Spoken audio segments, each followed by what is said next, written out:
Shalom a todos, louvado seja o Eterno, em nome da Yeshua Mashiach, por permitir que a gente sempre esteja aí na sua presença, né? Principalmente nessa véspera de Shabbat, uma dedicação a mais que a gente está dando ao Eterno, uma preocupação a mais, para que a gente sempre esteja na sua presença, honrando e glorificando o nome do Eterno. E nesse horário, né? A hora 3, né? Do sacrifício aí da manhã, que ele estabeleceu para o seu povo, o povo de Israel, o povo de Arrochorum. Então, que em nome de Jesus Cristo, cujo nome é hebraico é Yahushua HaMashiach, ouve, ó Israel, Adonai é o teu Deus, Adonai, ele é apenas um. Amarás Adonai teu Deus de todo o coração, de toda a tua força, de todo o teu entendimento, de todo o teu ser e de toda a tua alma. Ensinará essas palavras para todos os vossos filhos, por todas as gerações, onde quer que vocês vivam. Proclamar essas palavras nas suas casas, quando for trabalhar, não dormir, não acordar, em nome do Messias de Israel, Yahushua HaMashiach. Amém. Sempre temos que lembrar, né, do nosso sumo sacerdote. Tem uma passagem que é bem interessante, só para fazer essa ênfase. As pessoas pensam assim o seguinte, eu até tocava muito nessa questão. Sempre tem que começar com o nome do Messias. Amém, realmente é muito bom, e a Bíblia fala que é para começar o nome do Messias. Mas não só começar, mas é bom sempre a gente lembrar, né, constantemente do nome do Messias. Porque tem uma passagem que o sumo sacerdote, quando ele estava no Santo dos Santos, diz que ele era para ter uns sininhos nas suas vestes, para assim, como fosse avisar o Eterno que ele estava entrando, e também avisar para as pessoas lá que ele estava se movimentando, estava intercedendo pelas pessoas. Chegou um ponto até que o pessoal amarrava uma corda no sumo sacerdote e mandava ele entrar. Se o pessoal não escutasse muito o sininho, sabia que o cara estava morto. Como só quem podia entrar no Santo dos Santos era o sumo sacerdote, eles puxavam a corda e tiravam o rapaz morto de lá, né? E o que é esse sininho? Esse sininho é o Messias. É a gente se apresentando para o Eterno em nome do Messias. Então, isso é algo bem interessante, né? Então, esse sininho, o nome do Messias, a gente constantemente está falando. Quando começa a oração, no meio da oração, no final da oração, em qualquer momento. Porque o que é o nome do Messias? Não é o nome em si do ser específico que veio à Terra, mas sim é porque Yahweh salva. E também o que ele veio representar aqui, a salvação do Eterno. Mas eu não falei Yahushua, eu falei Yeshua, eu falo Jesus Cristo. E Jesus Cristo não tem esse significado. Mas qual é a tua intenção?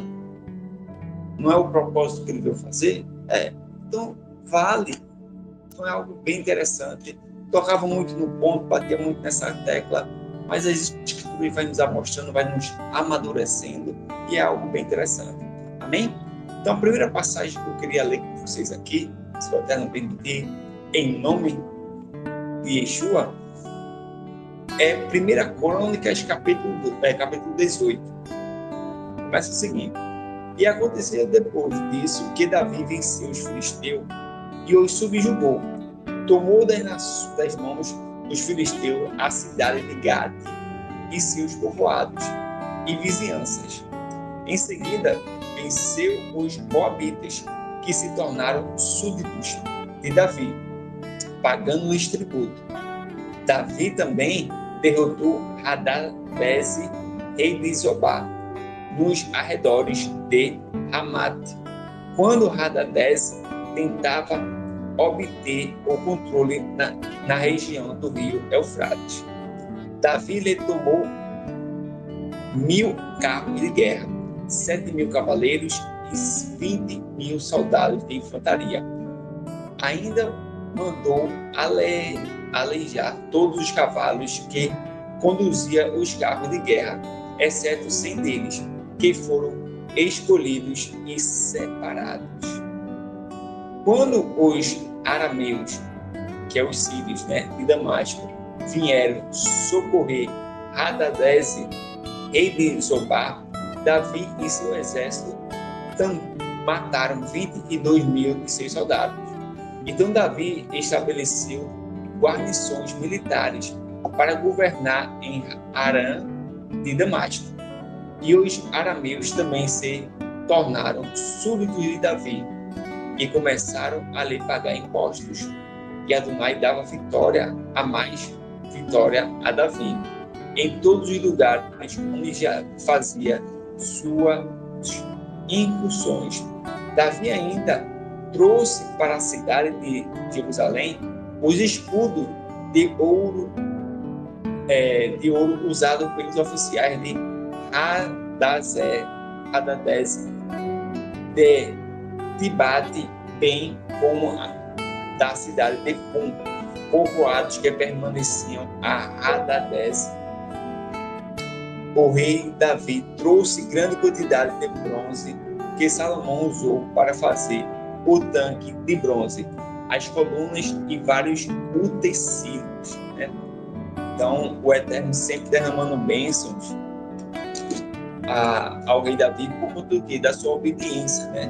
Ele sempre foi prudente diante do Eterno e o Eterno sempre gostou muito, principalmente do coração dele. Mesmo ele errando ali em alguns pontos, ele reconhecia seu erro, aceitava a correção do Eterno e assim o Eterno ia derramando cada vez mais bênção sobre o seu reinado.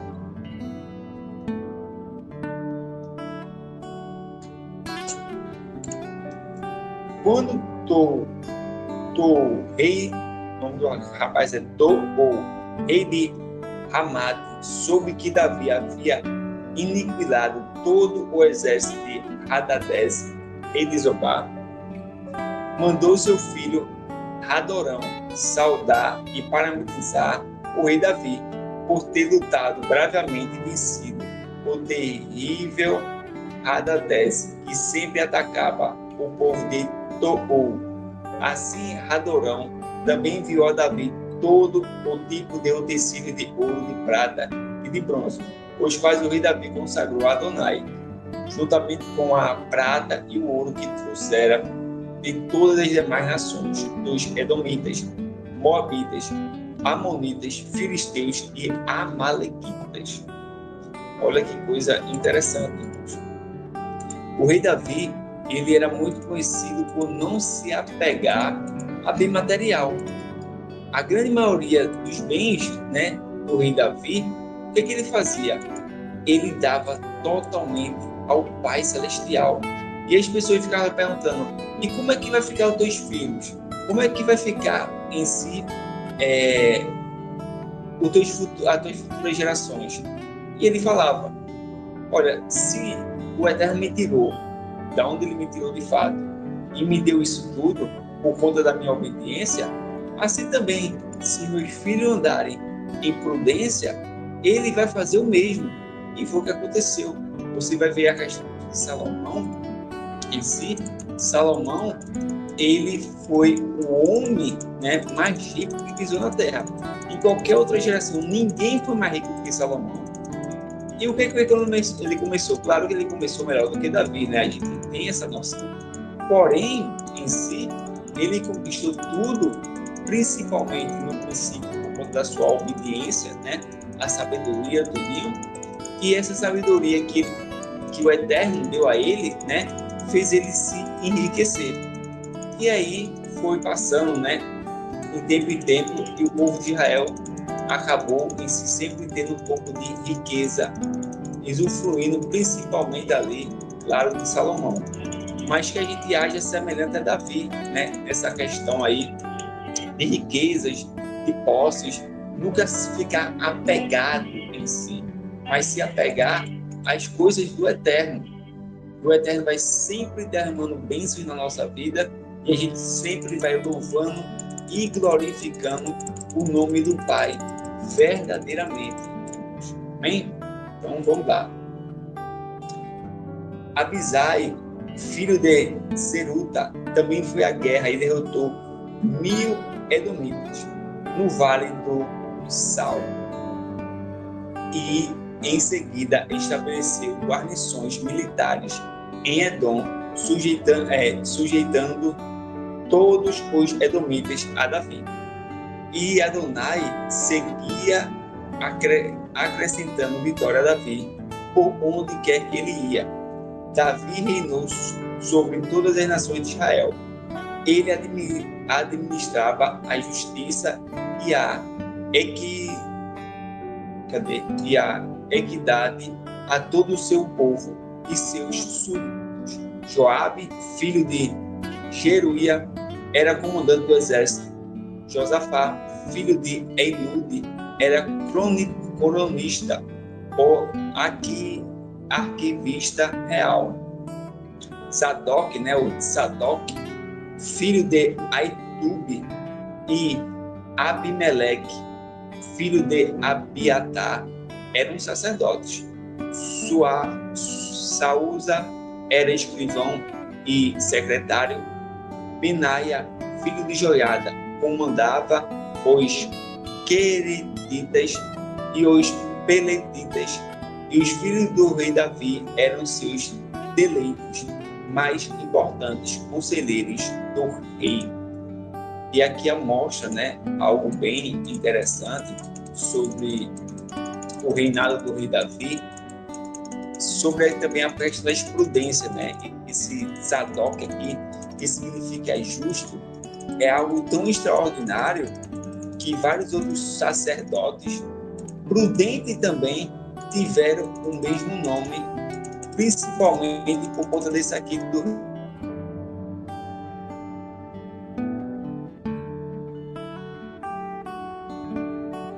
Parou.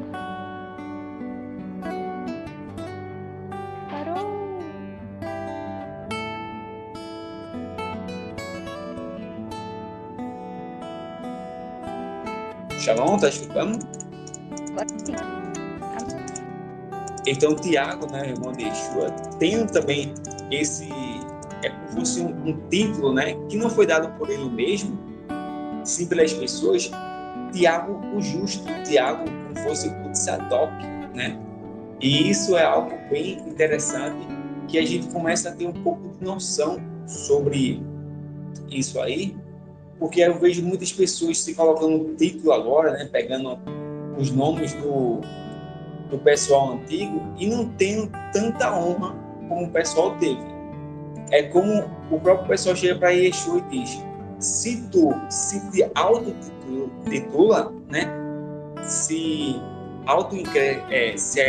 cresce, não vale de nada. Isso realmente é verdade. E é isso que as pessoas não conseguem compreender no momento, Quando a gente bota um título em nós mesmos, mostra que não tem tanto valor em si. Mas vamos lá, acho que os irmãos compreenderam. Também vou ler outra passagem aqui, do Vaso Eterno, vou puxar aqui aleatoriamente, como a vontade do Pai.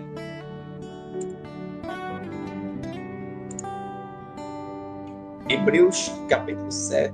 Amém. Portanto, esse Melquisedeque, que coisa interessante, acabei de falar sobre Melquisedeque e Yeshua, Rei de Salém, sacerdote de Deus Altíssimo, que saiu ao encontro de Abraão quando este voltava depois de haver derrotado os reis e o derramou bênçãos sobre Abraão, para a qual também Abraão entregou todo o dízimo. Em primeiro lugar, seu nome, que dizia Rei da Justiça, E em segundo lugar, Rei de Salém, que significa Rei da Paz.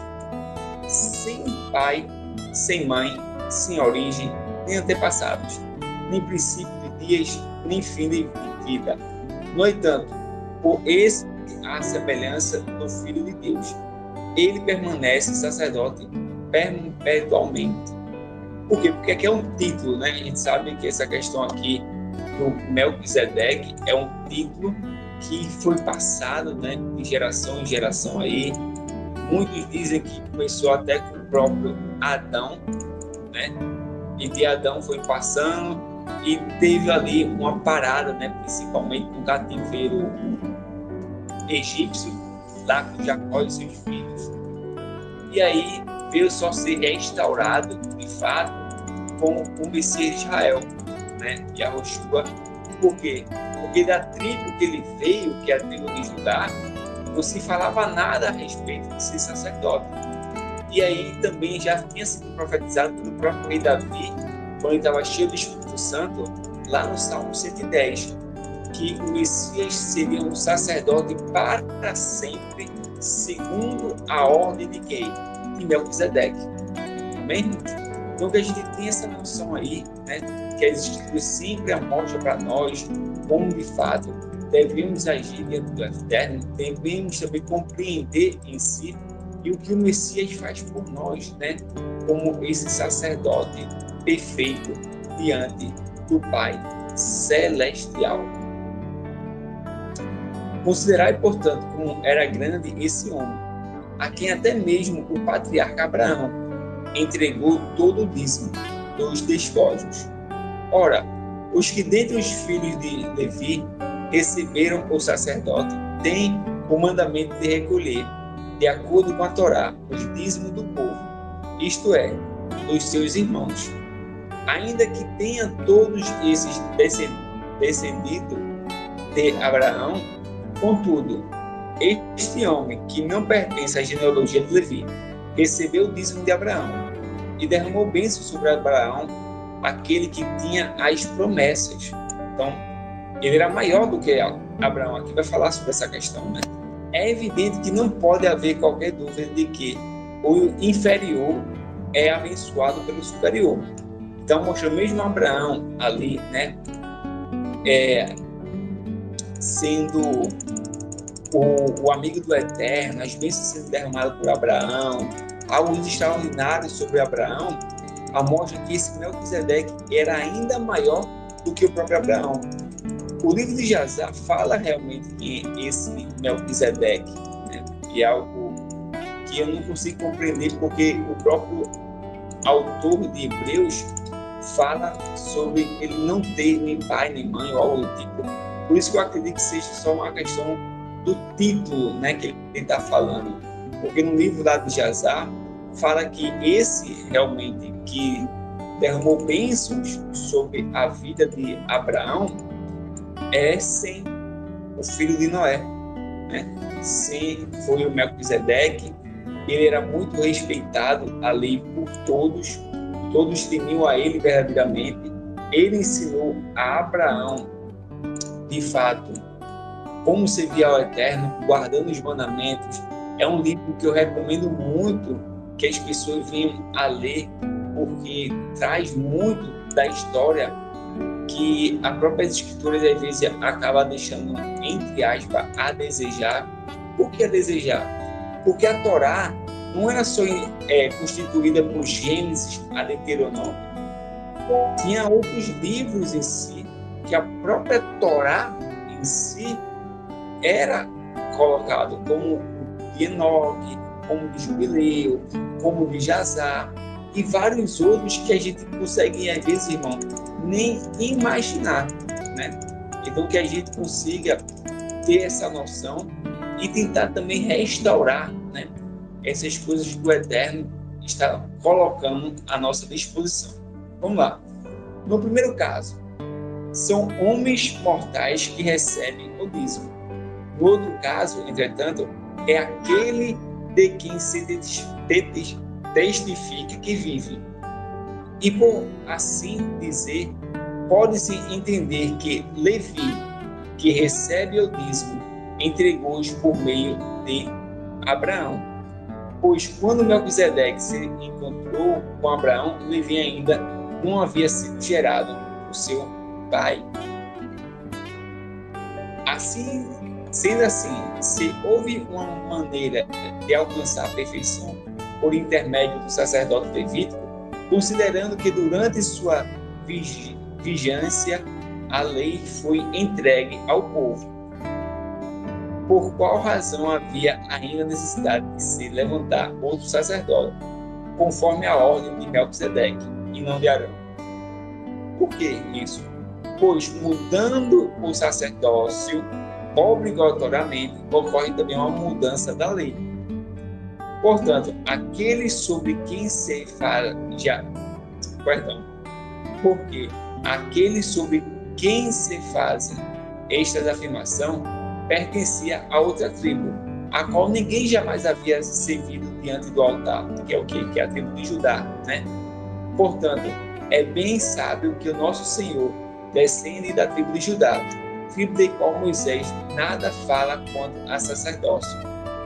E este, de fato, tornou-se ainda mais claro com o surgimento de outro sacerdote, à semelhança de Melquisedeque, não constituindo segundo o decreto de um mandamento humano, relativo à linhagem, mas de acordo com o poder de uma vida inextinguível. Então, ele conseguiu restaurar, de fato, a ordem de Melquisedeque com quem? Com a prudência de guardar os mandamentos do Eterno. Isso é algo, irmão, extraordinário, né? É isso que a Bíblia sempre quis mostrar para nós. Agora, o propósito do Eterno era só colocar Levi como sacerdote? Não. O propósito do Eterno, quando a gente vai ver lá em Êxodo, né, era que todo Israel fosse sacerdote. Isso para quem? Para as nações. Isso também é contado em Apocalipse e também agora através de Yeshua a gente está conseguindo restaurar isso que o Eterno queria. Mas por que só ficou com a tribo de Levi? Porque infelizmente, irmãos, aconteceu o bezerro de ouro lá, e aí o Eterno castigou Israel por conta dessa situação do bezerro de ouro e deixou só a tribo de Levi, que não se contaminou completamente com o bezerro de ouro, né? Mas a mostra em si que mesmo essa tribo vindo com prudência, como diz o profeta, né? Quanto mais sacerdote da linhagem aliarônica aumentou, mais o povo pecou contra o Pai Celestial. Olha que coisa pesada. Então, que a gente, irmãos, tenha essa noção, né? Agora, através de Yeshua, através desse sumo sacerdote, que a gente não cometa o mesmo erro do que a tribo de Levi fez. Quanto mais se aumentava, mais o povo pecava. E é pelo contrário, né? A gente tem que fazer o povo pecar ainda menos. Ser semelhante a João Batista, preparar o caminho para o nosso Messias, fazendo o povo se arrepender dos seus pecados e voltar para Deus. Porque sobre ele está escrito: tu és sacerdote para sempre, conforme a ordem de Melquisedeque.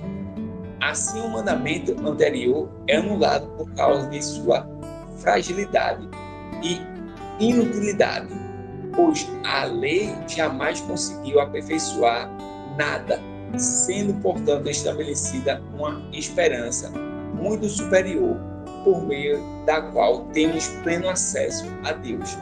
E não foi sem juramento que este fato se deu. Outros se fizeram sacerdote sem qualquer juramento. Ele está falando mal da lei? Não está falando mal da lei. Ele está falando, a questão é que a lei em si, por conta das nossas transgressões, por conta do nosso coração duro, não conseguiu, de fato, com sacrifício de bezerros e de bodes e de animais, conseguir fazer a gente parar de pecar. Porque as pessoas continuavam transgredindo.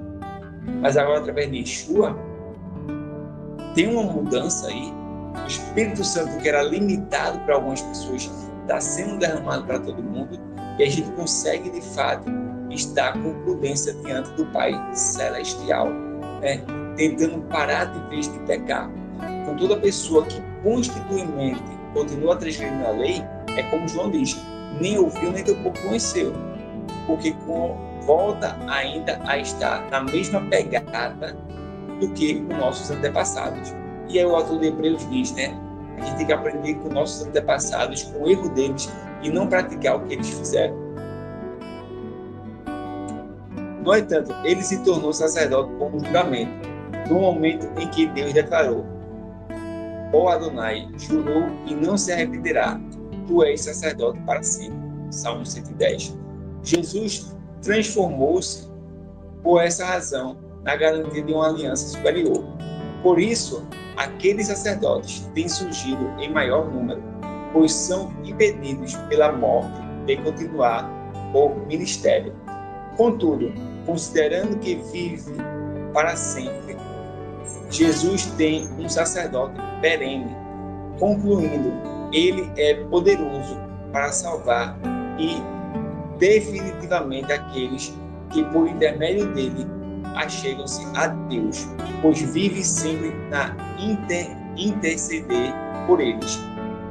Certamente estamos em necessidade de um sacerdote como este, santo, inculpável, puro, apartado dos pecadores. Olha que coisa interessante.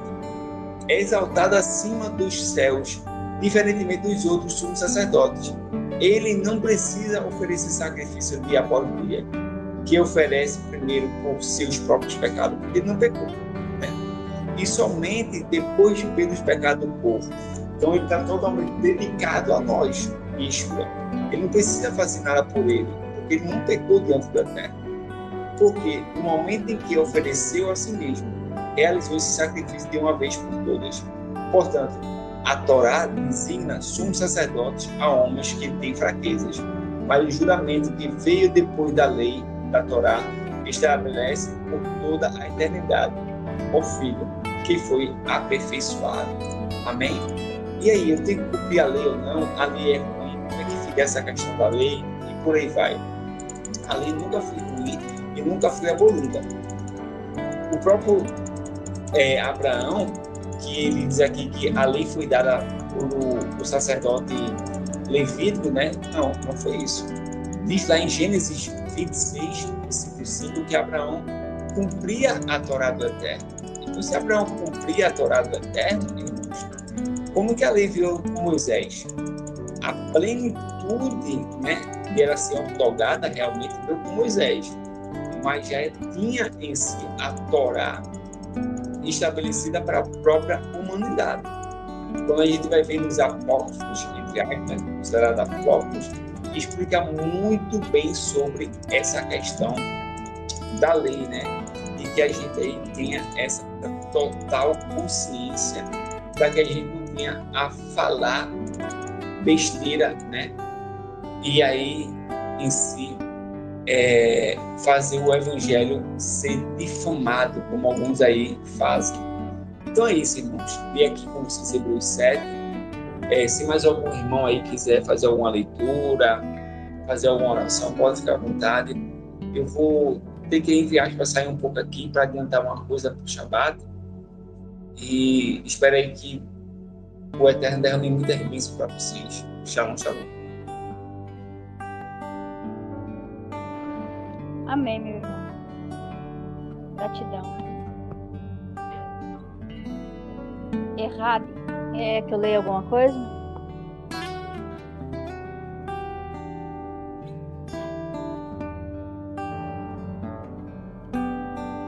É isso aí. Shalom, irmãos. Vou ler Lucas 5. Volte a jogar a rede. Aqui, o dizer, né, da palavra, ele está bem assim, ó. E Yahoshua convoca os seus discípulos. E aconteceu que num determinado dia, o mestre estava próximo ao mar de Genezaré, e uma multidão o espremia de todos os lados para ouvir a palavra do Pai, de Yahweh. Ele observou junto à beira do lago 2 barcos. Depois, deixados ali pelos pescadores, que, havendo desembarcado, cuidavam de lavar as suas redes. Então, entrou num dos barcos, o que pertencia a Simão. Ele solicitou que afastasse um pouco da praia. E assentou-se, e do barco ensinava o povo. Amém. Aleluia. Ele sentou a tribo de Simeão. Era de Levi? Porque se ele sentou no barco de Simão e estava afastado, da multidão, né? E lá ele sentava e ensinava ao povo. Somos nós, o povo de Efraim. Não tem as duas tribos, Judá e Efraim. Então ele sentou em um dos barcos que estava parado e ele sentou no barco que pertencia a Simão. Peraí.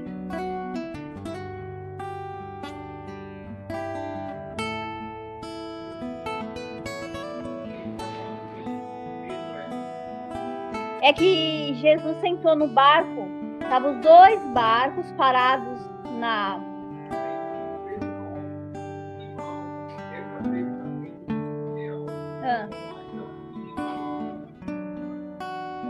É que ele sentou em um desses dois barcos, um deles se afastou da multidão e estava pregando nele, ensinando para o povo através dele.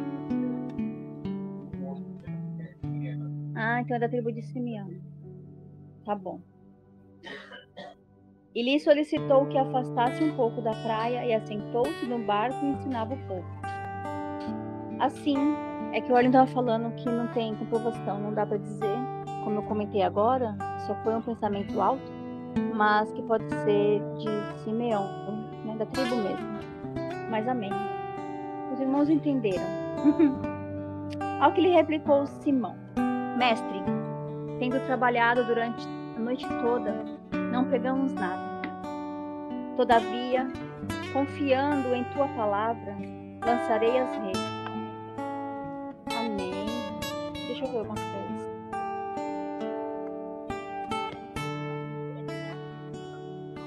Lucas 5. Shimão. A rocha. Amém.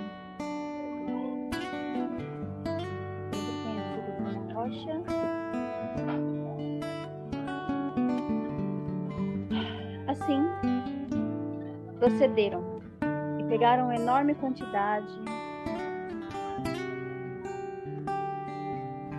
Ao que replicou Simão: Mestre, tendo trabalhado durante toda a noite, não pegamos nada. Eu tirei e fiz uma coisa aqui e acabei me atrapalhando. Deixa eu voltar no versículo 3. Então entrou no barco que pertencia a Simão e lhe solicitou que afastasse um pouco da praia, e assentou-se do barco e ensinava o povo. Assim que acabou de ministrar, dirigiu-se Simão aos demais e lhe pediu: Ide para onde as águas são mais profundas, e lançai as vossas redes para a pesca. Ao que lhe replicou Simão: Mestre, tendo trabalhado durante a noite toda, não pegamos nada. Todavia, confiando em tua palavra, lançarei as redes. Assim procederam e pegaram uma enorme quantidade de peixes, tanto quanto as redes começaram a se romper. Por esse motivo, acenaram aos seus amigos no outro barco, para que viesse ajudá-los. Eles chegaram a lotar ambos os barcos, a ponto de começarem a afundar. Diante do tamanho evento, Simão se prostrou aos pés do Machia e Yahoshua e declarou: Afasta-te de mim, Senhor, pois sou um homem pecador. Porquanto ele e os seus companheiros estavam maravilhados com a pesca que haviam realizado. Assim como Tiago e João, os filhos de Zebedeu, os filhos do trovão, que eram sócios de Simão. Todavia, o mestre revela a Simão: Não tenhas medo e nem te apavores. A partir deste momento, tu serás um pescador de vidas humanas. Amém. Aleluia. Então eles arrastaram seus barcos para a praia, renunciaram a todas as coisas e seguiram ao mestre. E Yahoshua cura um homem leproso. Aleluia. Estando o mestre em uma das cidades, eis que um homem coberto de lepra veio em sua direção. Assim que contemplou a Yahushua, ajoelhou-se, colocou o rosto rente ao chão e suplicou-lhe: Senhor, se for da tua vontade, eu sei que podes me purificar. Então, estendeu a mão e tocou nele e proferiu: Quero ser purificado. E no mesmo instante, a lepra se retirou daquele homem. Aleluia. Em seguida, Yahushua lhe ordenou: Não fales sobre este acontecimento a ninguém. Porém, vai, mostra-te ao sacerdote e oferece pela tua purificação sacrifícios que Moisés determinou para servir de testemunho ao povo. Em momento algum, Jesus quebrou a Torá. Em momento algum, o mestre quebrou os mandamentos. E é claro, é nítido, ele explica direitinho, com todas as linhas aquilo que ele fez. Em todos, né? Que a gente escuta, ouve e lê os irmãos, a gente lê, tá certinho. Mas a gente sabe qual o motivo, por que essas pessoas não conseguem ver as Sagradas Escrituras com clareza. Porque aproveu o Eterno, teve misericórdia das nossas vidas e nos abriu o entendimento, tirou as escamas dos nossos olhos e foi generoso ao mostrar a palavra na sua totalidade. Como falei ontem, quando vocês beberem da água que eu der, nunca mais vocês terão sede. Eles bebem uma água do poço que Jacó, a palavra está lá nas denominações, mas dá sede. Por isso que eles voltam a praticar as mesmas coisas. Porque não tem fundamento, não tem base e não tem uma exortação correta para fazer com que eles parem de transgredir as instruções, né? E aqui o Eterno nos mostra, através do seu Filho, como fazer, como parar e como ele é misericordioso com aquele que ouve a sua voz, dá atenção e para. E volta aos caminhos antigos, às veredas antigas e começa a caminhar em uma só.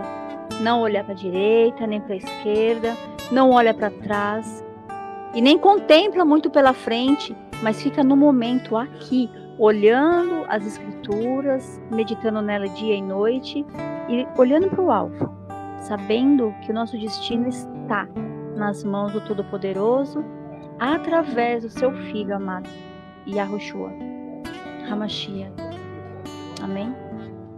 Fiquem firmes, ovelhas. Prestem atenção no que está sendo dito todos os dias, através dos seus servos, por essas palavras, quando vocês leem as Escrituras, porque o Pai, Ele permitiu que a gente visse, entendesse, compreendesse. Só não desdenhe, só não brinque com ele. Contudo, as notícias a respeito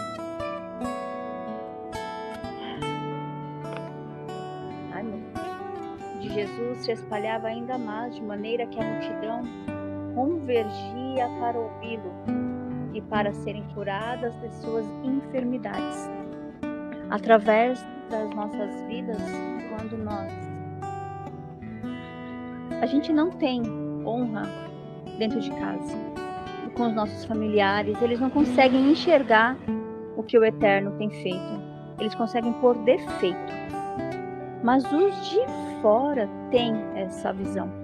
Através do que o Eterno concede a essas pessoas que nos veem com um testemunho verdadeiro, por mais que os de dentro, carente, tá? Humilhe, escarneça, debochem, ou queiram fazer com que você pare de seguir ao mestre, te querem tirar você da techuvá, né? Como o irmão comentou esses dias, a gente sabe Quem é que nos alistou? A gente ouve a voz do nosso pastor, a gente ouviu a voz dele uma vez. E a gente está seguindo ele até agora e para a eternidade. Bendito seja o nome de Yahweh, através do seu Filho. Então ele tem feito isso com o seu povo e as pessoas vão ver e vão querer ouvir. Isso que é o barco sendo lotado, né? Sendo cheio de peixes, mas de pessoas, de pescadores de homens. Amém? Pela grandeza, pelo cuidado que o Eterno tem feito com as nossas vidas, tem tirado, tem nos capacitado, Ele tem alinhado os seus desejos, os seus propósitos na nossa vida. Está alinhando, né? Está tirando as coisas que não pertencem a Ele da nossa vida, para que fique somente um coração sincero, um coração generoso, um coração honesto, sem reservas, sem resenhas, sem nada lá de fora. Por isso que dói, né, descer ao Egito. Por isso que é necessário fazer esse retorno, quando Ele manda, né, quando Ele instrui o seu povo a fazer isso, porque tem propósito de fazer a vontade do Eterno. Não é, a gente não está entendendo agora, mas aos poucos vai descortinando a perfeição do Eterno, porque nós estávamos cegos. Então, quando Ele começa a tirar as escamas dos nossos olhos e a gente começa a ver, é tudo maravilhoso. Assim como é verdadeiro toda a instrução que Ele faz a gente passar, obedecer a Ele. É maravilhoso. Amém. Todavia, o mestre procurava manter-se afastado, indo para lugares solitários, aonde ficava orando. No outro dia, quando Yahushua ministrava, estavam sentados ali fariseus e professores da Torá, vindos de todos os povos da Galileia e da Judéia e de Jerusalém. E ele tinha o poder do Eterno para realizar curas. Chegaram, então, uns homens trazendo um paralítico numa maca e tentaram fazê-lo entrar na casa, a fim de apresentá-lo perante Yahushua. Não tendo sucesso nessa tentativa, devido à grande multidão aglomerada, subiram ao terraço e baixaram sua maca através de uma abertura no teto, até o meio da multidão, bem diante de Jesus. Observando a fé que aqueles homens demonstravam, Yahushua declarou: Homem, os teus pecados estão perdoados. As suas transgressões perante o meu Pai estão perdoadas. Diante disso, os escribas e os fariseus começaram a cogitar: quem é esse que profere blasfêmias? Quem tem o poder para perdoar as transgressões feitas ao Eterno, né? A não ser somente o Elohim, o poderoso. E Yahushua, entretanto, tendo pleno discernimento do que estavam pensando, questionou-lhes: que censurais em vossos corações? O que estão pensando? Que é mais fácil declarar: as tuas transgressões estão perdoadas? Ou levanta e anda? Todavia, para que vos certifique de que o Filho do Homem tem na terra autoridade para perdoar as transgressões, dirigindo-se ao paralítico, declarou: eu te ordeno, levanta, pega a tua maca e vai para a tua casa. Então, naquele mesmo instante, o homem se levantou diante de todos os presentes, pegou sua maca e o que estivera prostrado e correu para sua casa, louvando e bendizendo ao Eterno. E todos ficaram estupefatos e glorificavam ao Eterno. E todos os de grande temor exclamavam: hoje vimos grandes prodígios. E Yahushua torna um publicano em discípulo. Amém. Eu estava vendo sobre isso agora de manhã, sobre Mateus, né? O publicano. É o que eu falei para vocês, quando a gente olha, quando a gente se converte, se arrepende das nossas transgressões, quando a gente ouve a palavra e tem esse entendimento de que nós estávamos pecando contra o Eterno, a vida da gente muda. E pessoas de fora vêm, mas da nossa família, os nossos parentes não entendem, não enxergam isso. Ou acham que é pouca coisa, ou acham que é doideira. Ou, rapaz, deixar a barba crescer, colocar as vestes nesse calor, ou esse vestido longo, parecendo uma velha. Gente, é maravilhoso viver assim, de acordo com a vontade do Eterno, com as vestes, com a comida, com o comportamento, com o entendimento. E mesmo assim, a gente ainda transgride, meu Deus. Tente misericórdia. Mas a gente coloca a nossa cara no pó. Qualquer palavra que a gente escuta, fala, eita, tá falando comigo, meu Deus, me perdoa, Senhor. Aquele que tem um coração sincero e contrito, ele se arrepende, deixa o que tá fazendo e volta pro caminho. Mas aquele ímpio que já colocou no seu coração um intento, por isso que falam, né, que é impossível ele voltar ao caminho, porque ele decidiu desobedecer ao Eterno. Passados esses eventos, saiu Yahushua e encontrou com um publicano chamado Levi. Esse aqui é o Levi, sentado à mesa da coletoria, e o convocou. Segue-me. Levi levantou-se, abandonou tudo e seguiu a Yahushua. Então Levi ofereceu ao mestre uma grande festa em sua casa. E a multidão de publicanos e de outras pessoas estavam à mesa comendo com ele. Os fariseus e seus escribas reclamavam dos discípulos de Yahushua: por que comeis e bebeis com publicanos e pecadores? Ao que Yahushua lhe ponderou, ao que Jesus lhe ponderou: os que têm saúde não precisam de médico, mas sim os enfermos. Eu não vim para convocar o justo, mas sim para chamar os pecadores ao arrependimento. Amém. Aleluia. Em seguida, eles lhe observaram. Os discípulos de Yohanan jejuam e oram com grande frequência. E como assim os seus discípulos? Assim como os discípulos dos fariseus também jejuam e oram. No entanto, os teus vivem comendo e bebendo. E Yahushua então lhe respondeu. Lhe propôs, Podeis jejuar os convidados para o casamento enquanto está eles com o próprio noivo?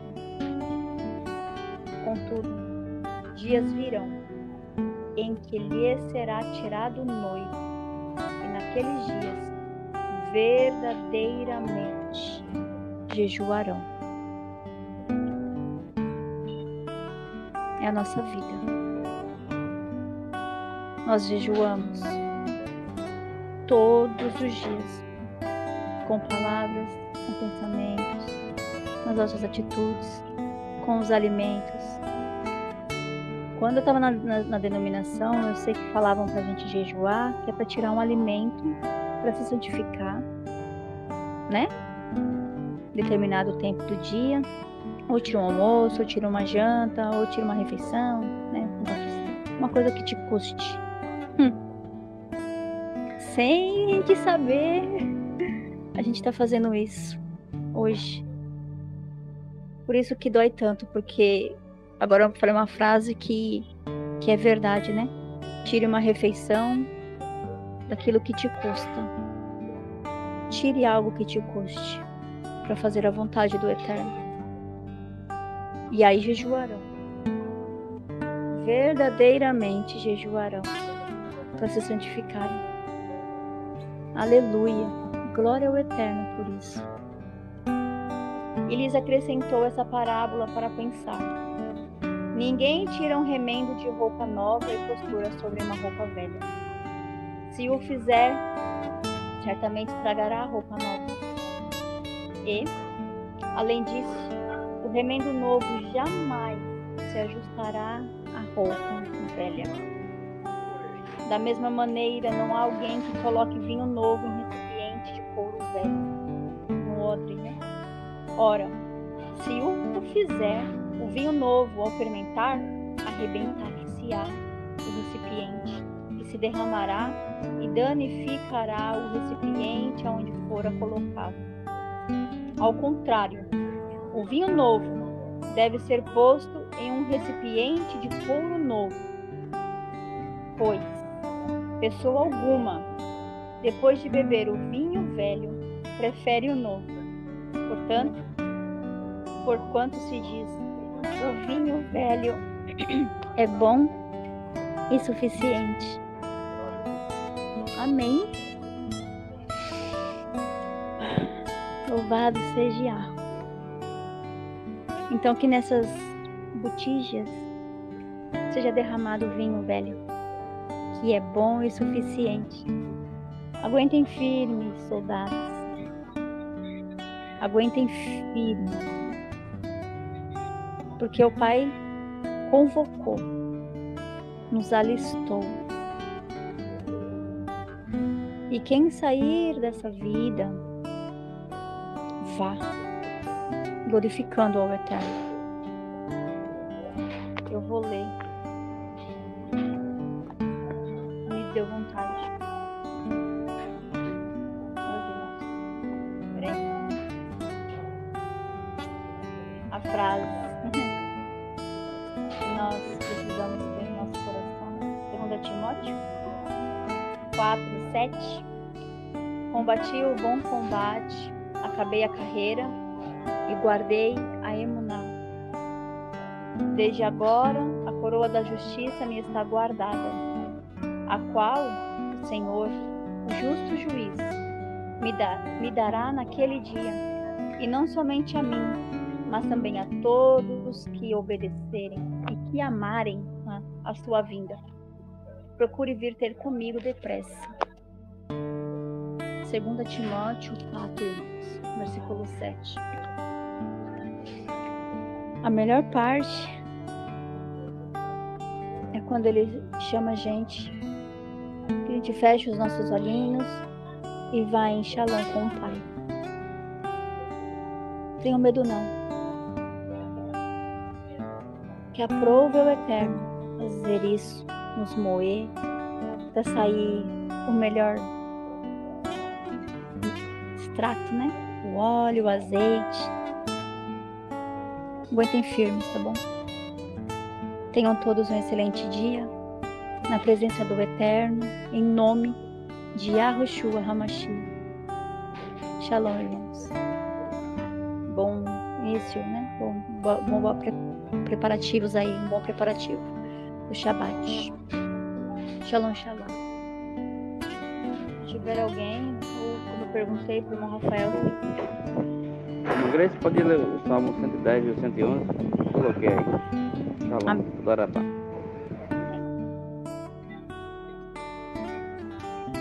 Serrelim 110.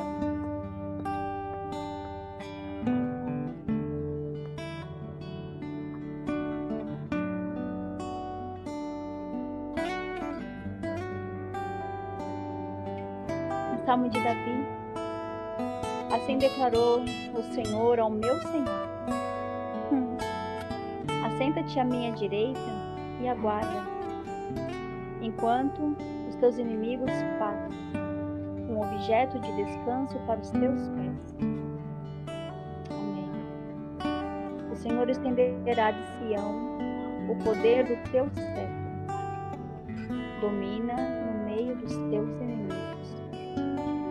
O teu povo se apresentará generoso no dia da convocação, nos montes santos, mais numerosos do que gotas de orvalho no seio da aurora. Tu terás teus exércitos de jovens santos. Amém. Senhor jurou e não se arrependerá. Tu és sacerdote para sempre, segundo a ordem de Melquisedeque. O Eterno está à tua direita, ele esmagará reis no dia da sua ira. Julgará as nações, amontoando cadáveres e esmagando governantes em toda a extensão da terra. Meu rei encontrará refrigério no ribeiro em seu árduo caminho. A sua cabeça estará sempre erguida. Aleluia. 111. Aleluia. De todo o coração louvarei ao Senhor. Portentosas são as obras do Senhor.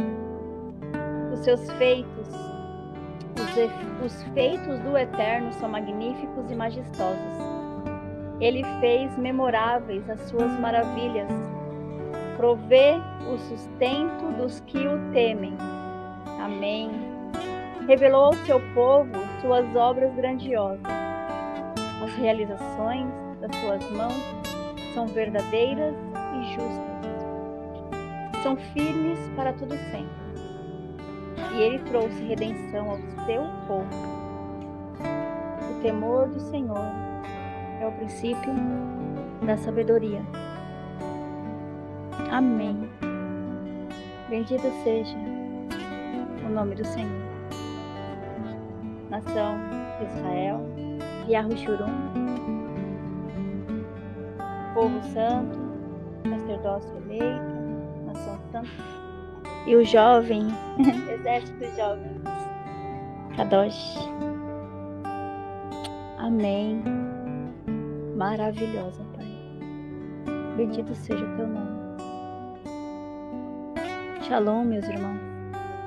Aqueles que têm ouvidos ouçam o que o Espírito diz às igrejas. Temor e tremor. Shalom a todos. Mais algum, irmão?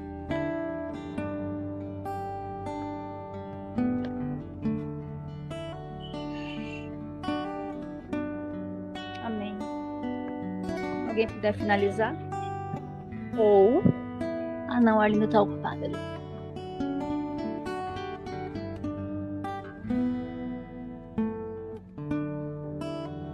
Glória a Deus. O Arlindo vai ler. Shalom a todos.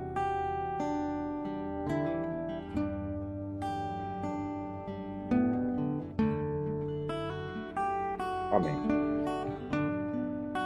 Estando a salvo na terra, soubemos que a ilha se chamava Malta. Os habitantes da ilha demonstraram impressionante bondade para conosco. Prepararam uma fogueira e receberam bem todos nós, pois estava chovendo e fazia bastante frio. Enquanto Paulo ajuntava um feixe de graveto e os lançava ao fogo, uma víbora espantada com o calor agarrou-se em sua mão. Assim que os habitantes da ilha viram aquela cobra presa na mão de Paulo, comentaram uns aos outros: com toda certeza este homem é um assassino, pois, tendo sido salvo do mar revolto, a justiça não lhe permitiu continuar vivendo. Contudo, Paulo sacudiu a cobra no fogo, não sofreu mal algum.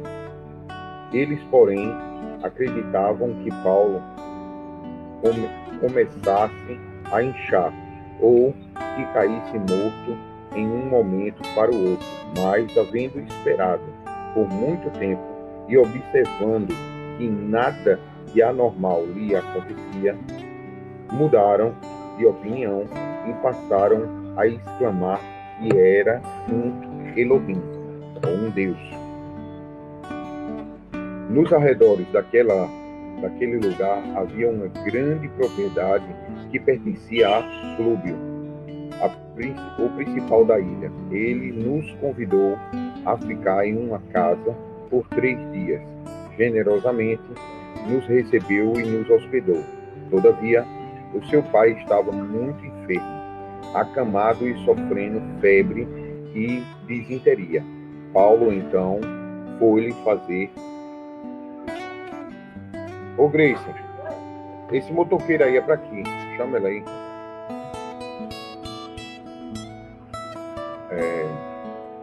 Paulo, então, foi-lhe fazer uma visita, e logo depois de orar, impôs as mãos e o curou. Havendo ocorrido esse fato, os outros doentes das ilhas vieram também e saíram curados. E eles nos prestaram muitas homenagens e honraria. E, quando estávamos prestes a embarcar, nos ofertaram todo o suprimento de que necessitávamos para a viagem. Passados 3 meses, partimos de um navio de Alexandria, que inventaria na ilha, o qual havia como marca a imagem dos deuses gêmeos, Castor e Pollux. Eu já volto, 2 minutos.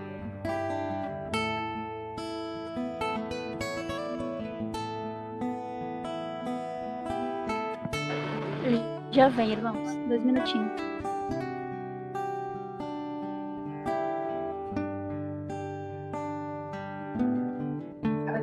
Perdão, continuando.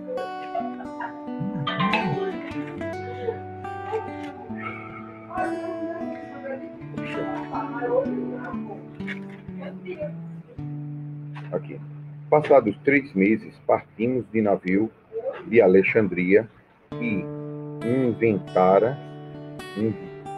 nevara na ilha, o qual tinha como marca a imagem dos deuses gêmeos, Castor e Pollux, né? Que é Janus, Rômulus. Aqui no Brasil a gente conhece ele como Rômulo e Rômulo, né? E Rômulo e Rômulo, né? É os fundadores de Roma, tá? E chegando ao ponto de Siracusa, permanecemos ali por 3 dias. De lá, costeando, né? Ou seja, passando a margem, chegamos a Régio. No dia seguinte, soprando o vento sul, prosseguimos e conseguimos chegar a Puteoli no 2º dia.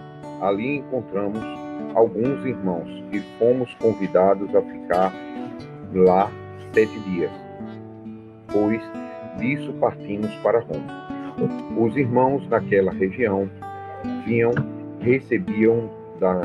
recebida a notícia de que estávamos para chegar e vieram até a praça de Ápio, a 3 vedas, para nos encontrar. Assim que os viu, Paulo deu graças a Deus e sentiu no seu interior um grande encorajamento.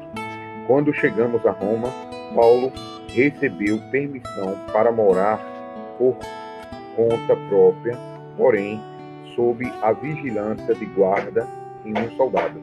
Depois de 3 dias, Paulo convocou os principais dentre os líderes judeus e, reunindo-se com eles, declarou-lhes: caros irmãos, muito embora eu nada tenha feito contra o nosso povo, nem tampouco contra as tradições e os costumes dos nossos pais, fui preso em Jerusalém e entregue aos líderes romanos.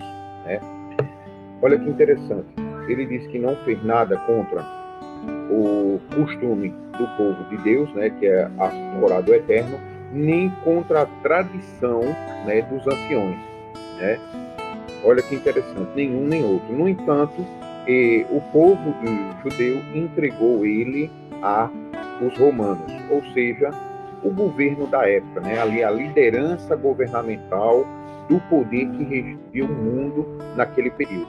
Né? Ou seja, ele não fez nada contra a lei do mundo, vamos dizer hoje, não tinha transgredido a Constituição do Brasil, não tinha transgredido a Torá de Yahweh, nem as leis da religião tradicional atual agora, né? Para a gente entender o que ele quer dizer aqui. E eles, depois de me interrogarem, decidiram me libertar, porquanto eu não era culpado de crime algum que merecesse a pena de morte. Né? Olha que interessante. Entretanto, havendo os líderes judeus levado o protesto, fui obrigado a apelar para César, certamente não por ter qualquer acusação contra minha própria nação. Né? Por esse motivo, vos convidei para que os pudesse ver, vir conversar comigo, porquanto é pela esperança de Israel que estou preso a estas correntes. Então, eles lhe replicaram: ora, não recebemos nenhuma carta da Judéia falando a teu respeito, nem ao menos veio até aqui irmãos alguns que relatasse ou se queixasse de qualquer mal contra ti. Ainda assim, gostaríamos de ouvir e de ti mesmo o que pensas, pois sabemos que por todo esse mundo falasse contra esta seita, né? O que ele está falando é o seguinte, é que ele chegou em César e não tinha acusação contra ele lá em César, né? Ou seja, os judeus da Judéia não tiveram o trabalho, né, de enviar a César, né, o que acontecia. Até porque é o seguinte, ia enviar a César e César ia olhar e dizer: peraí, isso aqui não tem nada a ver comigo. Ele não cometeu crime nenhum. Ele é um cidadão romano, né? Então, você vê quantas barbaridades os soldados romanos faziam com o povo judeu, né? E não tinha nada, tá? Então, ele era um soldado, ele era um romano, né? Quer dizer, se ele tivesse maltratado o pessoal judeu, essas coisas, ele continuava sendo romano. O romano, entre aspas, ali é intocável, a não ser que ele fale contra o Roma ou contra César, ou contra um patrício lá romano, né? Então, de todo jeito, sem acusação, né? Ele estava acorrentado, preso, sem acusação. Eles disseram: mas mesmo assim, nós queremos ouvir, porque nós escutamos que tu pregaste, né, e perseguiste essa seita. Por que agora tu está falando a favor dessa seita? E tu falando a favor dessa seita, no caso, os discípulos de Jesus, né? Se tu estás falando a favor de Jesus, por que tu está preso aqui, né?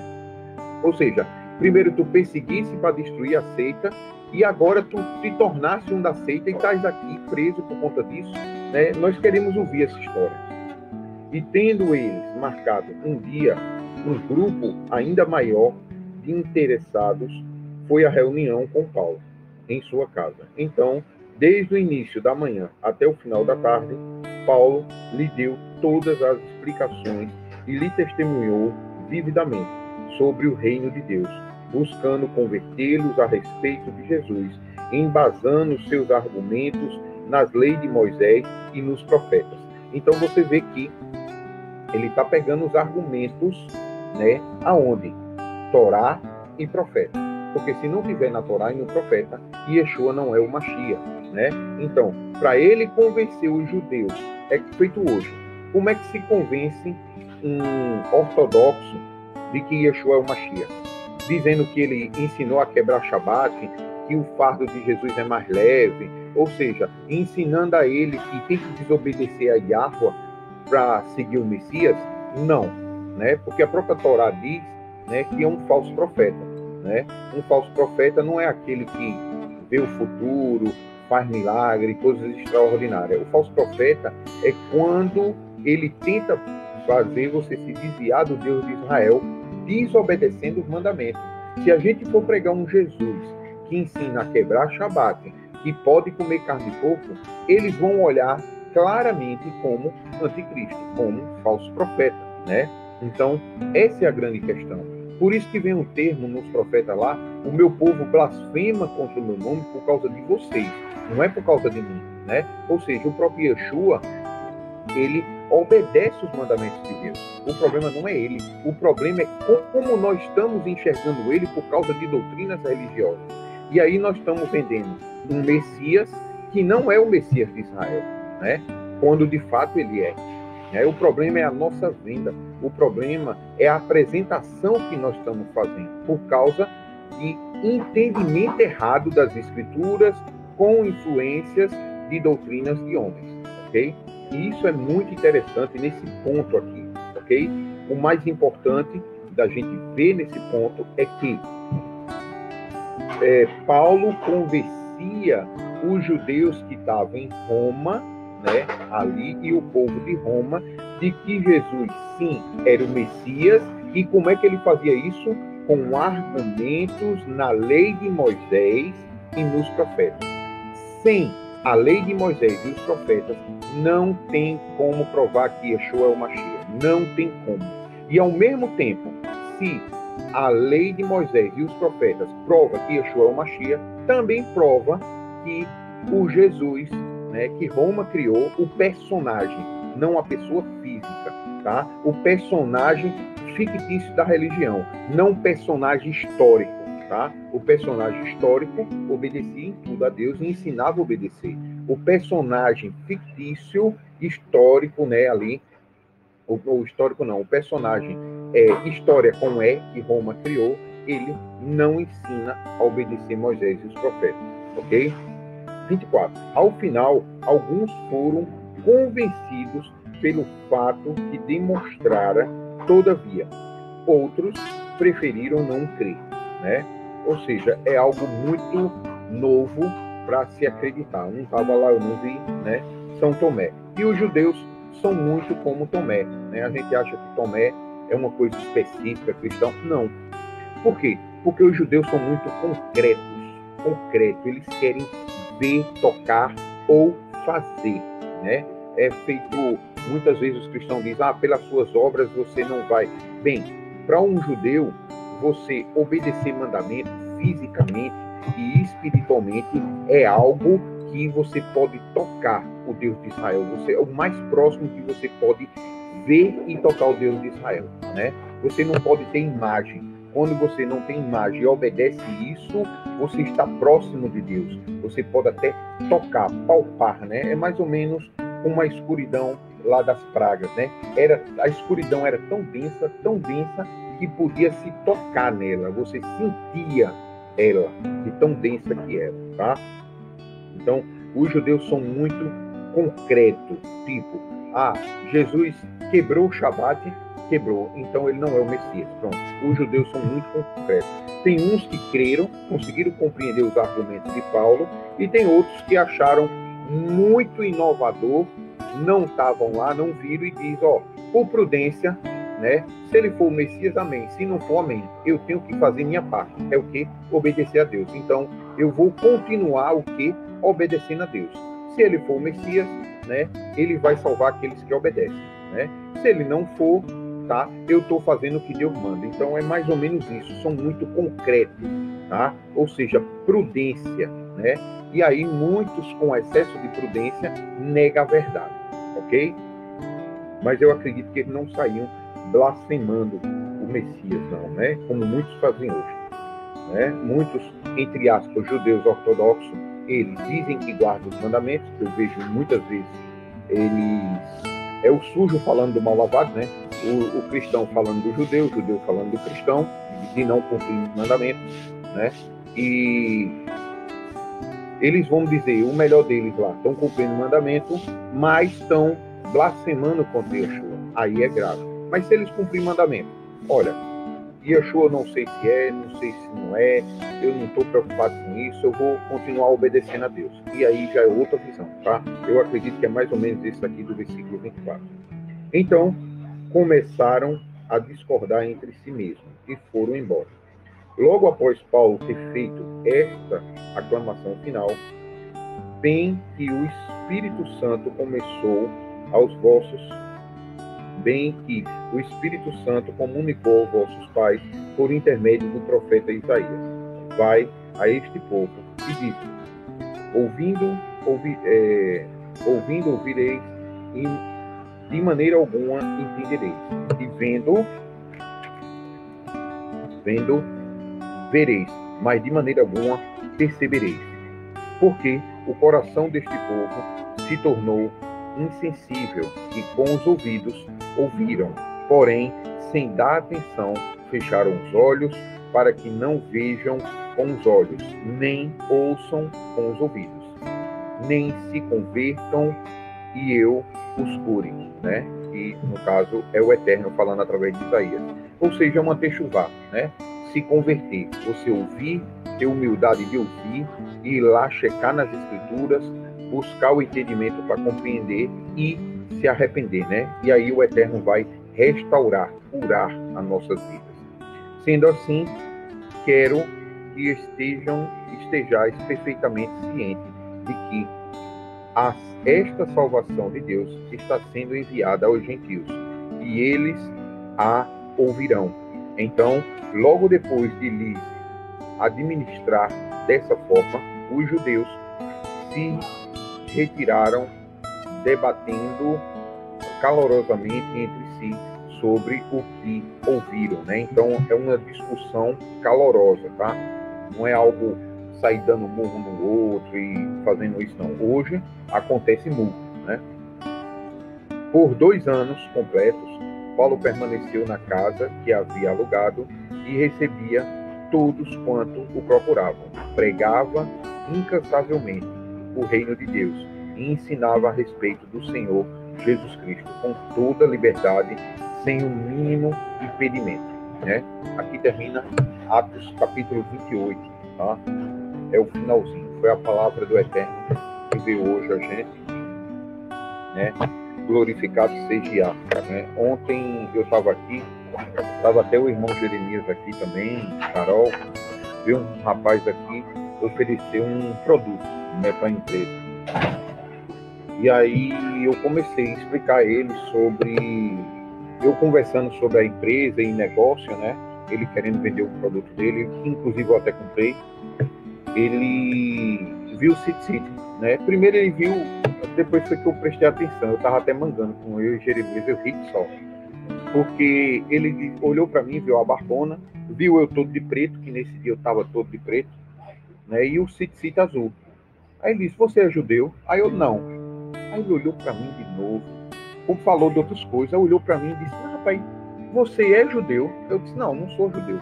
E ele continuou falando essas coisas. Aí ele perguntou de novo, rapaz, tu não é judeu não? Eu disse, não, eu não sou judeu. Aí eu comecei a explicar, né? Eu disse, eu sou Apocalipse 14:12, aqueles que guardam os mandamentos de Deus e dão o testemunho de que Jesus é o Messias, né? A maioria dos judeus, em sua grande parte ortodoxos, nega Jesus. Aí ele disse, rapaz, porque eu fui numa loja de um rapaz, que é uma loja muito boa, bonita, não sei, ele falou que a loja era pomposa, né? E aí ele viu o rapaz lá com um City branco, né? E eu disse a ele, qual foi a cor que você viu o City? Ele disse, era branco. Eu disse, só branco, não tinha azul não. Ele disse, não, era branco. E ele disse que viu e sabia que estava em número, né? E aí eu fui explicar a ele, eu disse, o meu é azul, tá? O meu, eu estou cumprindo o mandamento do jeito que o Eterno mandou. Aí eu comecei a explicar a ele, né, o que eu sempre falo, né? Pior do que você não cumprir o mandamento de Deus por ignorância, por não saber, é você não cumprir o mandamento de Deus, você sabendo o que está no texto e cumprir errado, né? Você sabe o que o Eterno pede e ainda vai lá e faz errado. Por exemplo, o City, né? O Eterno diz que é azul, né? Sem sombra de dúvida é azul, e eles usam branco, né? E aí eu estava até comentando com ele, né? Que é o sujo falando do mal lavado, né? É os judeus dizendo que cumpre mandamento, mas faz da maneira errada, sabendo como é o mandamento, reclamando dos cristãos que não estão cumprindo o mandamento, né? Então, o que Yeshua diz é tirar a trave do olho, né? Tira primeiro a trave do teu olho e depois tu vai mostrar o cisco no olho do teu irmão, né? É a simplicidade de Yeshua explicando esse tipo de argumento, esse tipo de abordagem, né? Esse assunto. E você vê, eu fui explicar ele de Apocalipse 14:12, né? Eu sou aqueles que guardam os mandamentos de Deus e dá o testemunho de que Jesus é o Messias. E aí eu comecei a explicar a ele, né? E ele escutou um bocado, né? Aí eu fui explicar Torá, ele via a Torá como algo, outro livro, místico, um negócio assim, né? Ele estava até confundindo Torá com Alcorão. Ele disse, não, mas na Torá não pode ler não, porque tem o Alcorão dentro, né? Eu disse, não, Alcorão é uma coisa, Torá é outra, tá? Torá simplesmente é como se fosse uma tradução, né? Se você chegar para o judeu e falar Torá, ele vai entender o quê? Gênesis, Êxodo, Levítico, Número, Deuteronômio. Se eu chegar para um pessoal da igreja, um cristão, e falar Pentateuco, eles vão entender a mesma coisa. Gênesis, Êxodo, Levítico, Número, Deuteronômio, né? Então, é uma questão de tradução, né? É uma questão de, dependendo do povo, você vai entender um assunto. Aí ele, ninguém nunca me explicou assim. E a igreja, que ele disse que estava estudando para ser pastor, mas ele viu algumas coisas lá dentro que ele não gostou, aí parou, abandonou.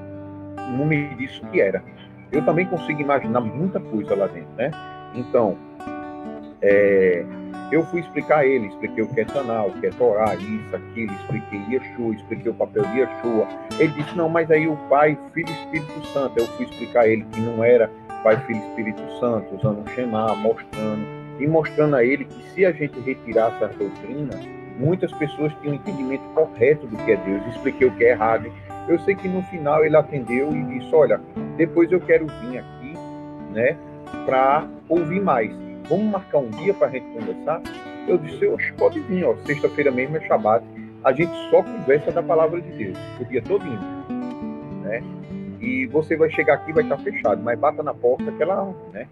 Lembra muito, né? Eu vou bater a porta, ela se abre, né?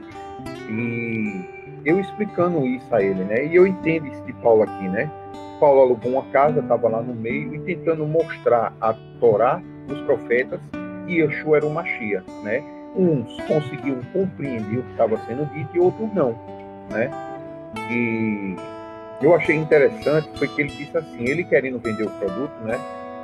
E o produto dele parece ser muito bom, parece ser bom mesmo, né? Eu nem estava botando fé. E ele disse que chegou lá, o judeu diz assim, olha, não fala a paz do Senhor aqui não, viu? É Shalom. Ele disse, não, tá bom, eu falo Shalom, não tem problema não. Olha, você comprando meu produto, né? Eu falo Shalom, eu falo a paz do Senhor, né? Não tem problema, né? Aí eu disse a ele, aí eu aproveitei e expliquei o que significa Shalom, né? Aí ele, poxa, realmente Shalom é mais abrangente, tá entendendo? Eu achei interessante ele falar Shalom, paz do Senhor, ele falava qualquer coisa para vender o que ele queria. Aí eu estava mangando aqui com ele, né? Mas ele viu e ele disse, poxa, desse jeito eu consigo compreender. Agora eu estou começando a entender, né? Até estava a Carol aqui, falou também, o Jeremias, né? Eu passei um tempão falando com ele. E é mais ou menos isso, né? Eu entendo o que Paulo passou aqui, né? Depois desse, termina Atos 28, tem até alguns apócrifos aí que fala de Atos até 35, se eu não me engano, né? E aí vai falar, mas chega o ponto que Paulo vai até Roma, né? Ele é absolvido lá das acusações, para falar a verdade, nem tem acusações, ele é levado até César, chega lá, ó, qual é a tua acusação? Não tem acusador, não tem carta, não tem nada de acusação contra ele, né? E aí ele foi explicar o que aconteceu, aí o César disse, ó, tu é romano, né? Então, aí terminou liberando ele, né? Só que com o tempo começou várias coisas dentro de Roma, né? E terminou os cristãos, ser cristão criminoso, e Paulo foi considerado o líder dessa seita criminosa dentro de Roma. Mas a gente sabe que foi a própria Roma que fez a si mesmo, né? Ali um imperador querendo tomar o poder do outro, e os cristãos terminaram levando a culpa, e Paulo terminou sendo assassinado, né? Por um motivo que ele era inocente, né? Lá em Jerusalém ele foi acusado de quebrar a Torá e a lei dos anciões sem ter quebrado, e quando chegou em Roma ele foi acusado de ir contra Roma sem ser verdade, só que com Roma ele morreu, né? Não teve chance ali de defesa. Ele foi considerado um criminoso e acabou. Para você ter uma ideia, isso está acontecendo hoje. Não estou dizendo que o exemplo que eu vou dar hoje, eles são inocentes. Paulo aqui nesse caso era inocente da acusação. Mas eu não sei se vocês estão vendo televisão, reportagem, que eu não estou vendo televisão, mas eu sempre estou acompanhando na internet. Está acontecendo algo no mundo hoje que é o seguinte: os cartéis de droga mexicanos ele sempre passa pessoas, né, que são as mulas, passa pessoas para o lado dos Estados Unidos e leva droga, né? O tráfico de droga nos Estados Unidos é muito grande por causa dos cartéis mexicanos, tá? E aí o que foi que Donald Trump fez? Donald Trump, como imperador daquela região, ele determinou que aqui, né?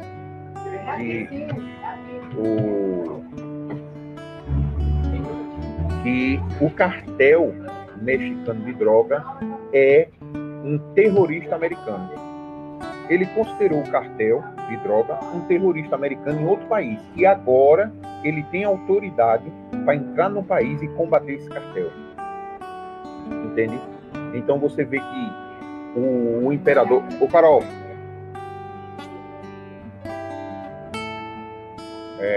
Então você vê que ele vai poder entrar no México. Ele vai entrar no México, né? E combater o cartel de droga mexicano dentro do México, porque ele considerou um terrorista. E agora vai ficar por isso mesmo, né? Entendeu? Isso é o mais interessante.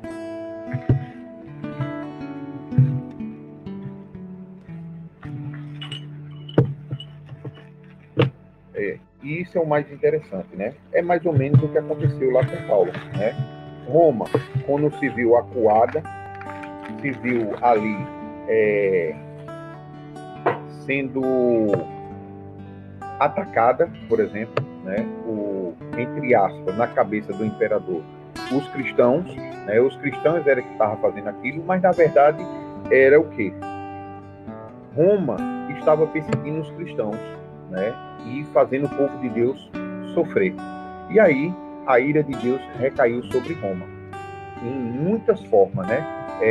Pegava fogo em determinados locais, a plantação... Conferir, 18. A plantação não estava dando, né? Tinha pouca... a colheita não era farta para suprir todos os romanos. E aí a ira de Deus recaiu sobre Roma, e quanto mais complicado ficava, mais o imperador dizia que a culpa era dos cristãos, né? Entre aspas, não era dos cristãos, era o romano que estava perseguindo o povo de Deus implacavelmente, né? Para você ter uma ideia, chegou ao ponto dele iluminar as ruas de Roma com cristãos pegando fogo numa cruz. Ele usava seres humanos de tocha para iluminar Roma, tá? Para você ter uma ideia.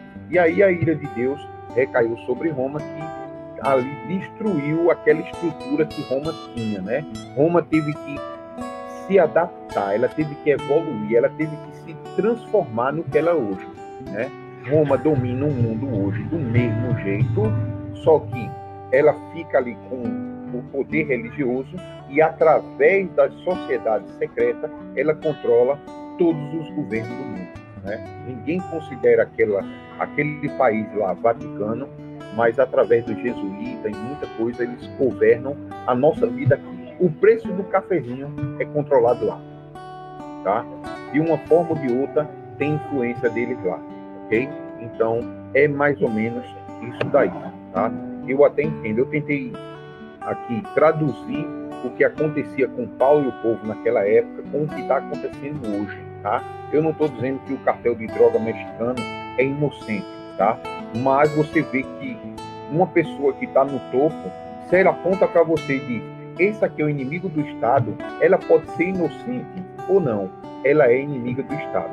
E aí tem todas as consequências por se tornar inimiga do Estado, né? Hoje, aparentemente, visualmente, com os olhos, né? O Nabucodonosor de hoje é o líder americano, né? Por enquanto, né?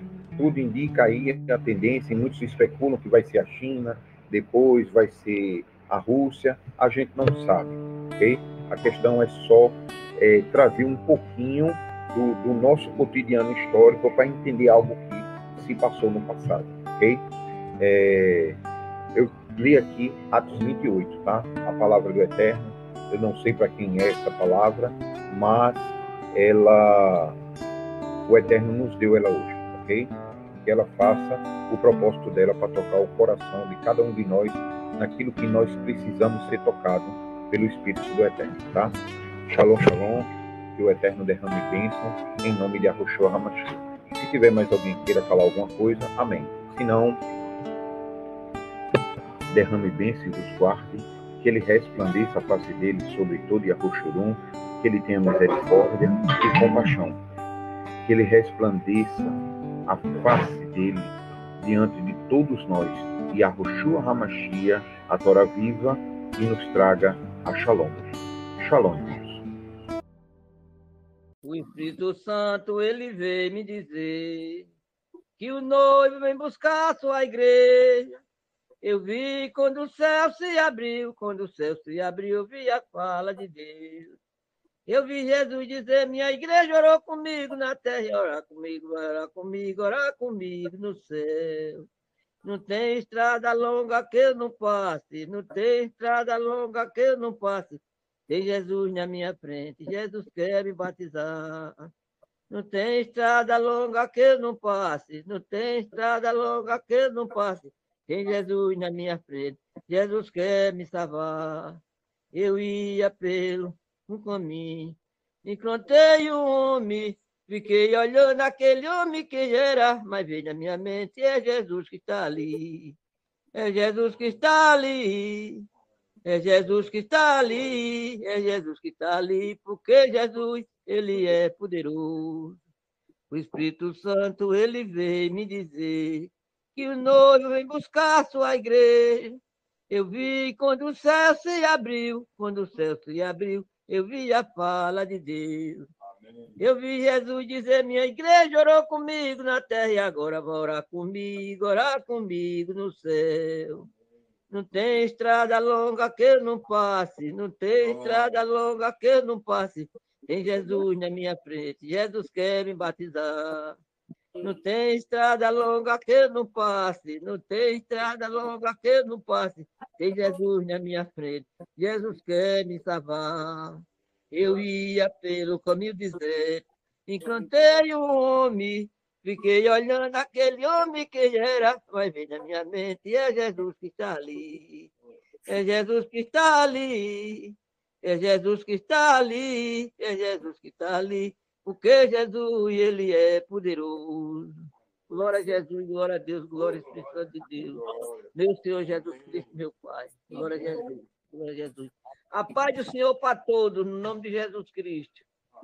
Jesus abençoe vocês todos. Abençoe eu e abençoe os irmãos todos aí. Amém. E abençoe as crianças, Jesus. Em nome de Jesus Cristo, meu Pai. Em nome de Jesus.